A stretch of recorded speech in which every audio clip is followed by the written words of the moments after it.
अस्सलाम वालेकुम मेरे पाकिस्तानियों, मैं हूं राशिद अकरम। नाजरीन, आज पाकिस्तान की जो सियासी सूरत हाल है उसमें बहुत अहम डेवलपमेंट हुई हैं, आपको जानना ज़रूरी है, बहुत इंटरेस्टिंग है। और उसके बाद इंटरनेशनली क्या डेवलपमेंट हुई है उस पर भी बात करेंगे। सबसे पहले नेशनल जो पाकिस्तान में डेवलपमेंट हो रही है उस पर बात करते हैं।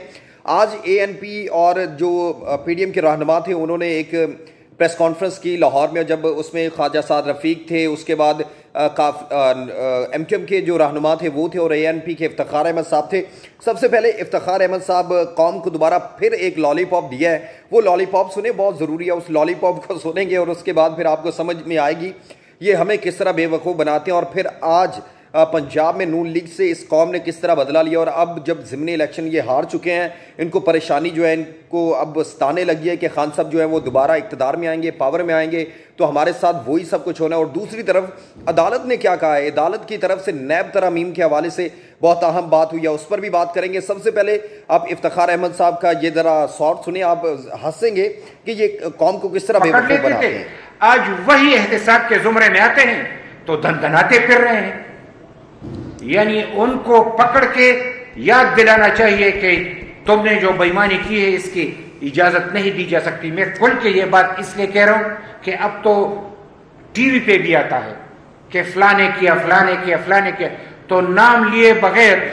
उन तमाम लोगों को कैसे किरदार तक पहुंचाना चाहिए, चाहे वो कितना ही बड़ा क्यों ना हो। और यही एहतिसाब का कि उसमें जातियात ना हो, उसमें अपने मुखालिफिन की बात ना हो, मुल्क की खातिर, मुल्क के मुस्तकबिल की खातिर बड़ी ईमानदारी से एहतिसाब करके जिसने बेईमानी की है कौम का पैसा लेके अवाम को दिया जाए, और बैनुल अक़वामी और मुल्क की सतह पे रिलीफ के लिए हमारे वज़ीर-ए-आज़म किया वो किस तरह चीख रहे हैं, कह रहे हैं कि लूटी हुई दौलत जिन्होंने मुल्क को लूटा है, जिन्होंने मुल्क से लूट खसूट की है, उनको पकड़ना चाहिए, उन पर केसेस बनने चाहिए, और पैसे जो हैं वो जो बैरून मुमालिक पड़े हैं उनको पाकिस्तान में लेके आना चाहिए, और गरीबों में जो महंगाई की वजह बने हुए हैं उन जो गरीब है वो खर्च करने चाहिए। मेरे ख्याल से इफ्तिखार साहब, मेरा आपसे सवाल है कि खान साहब भी यही कहते हैं, तो फिर आप इस PDM के सफ़ से निकल के उस साइड पे क्यों नहीं जाते? आज आपको ये जो सफ़ है ये इतनी अजीज़ क्यों है? और दूसरी तरफ ये आपको परेशानी में खान साहब ने खाली नहीं डाला, आपको अदालत ने भी डाल दिया, जो आपने नैब तरामीम की हैं।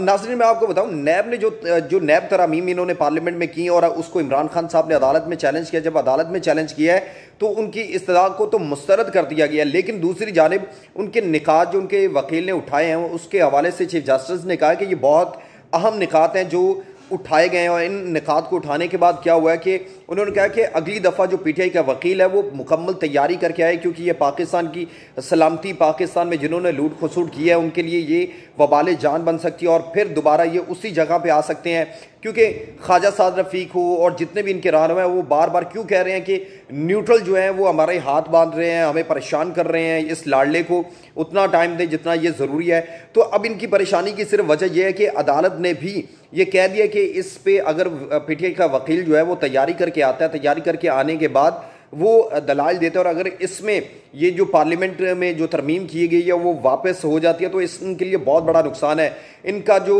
इस मंजरनामे पे ये जलील हुए हैं, जलील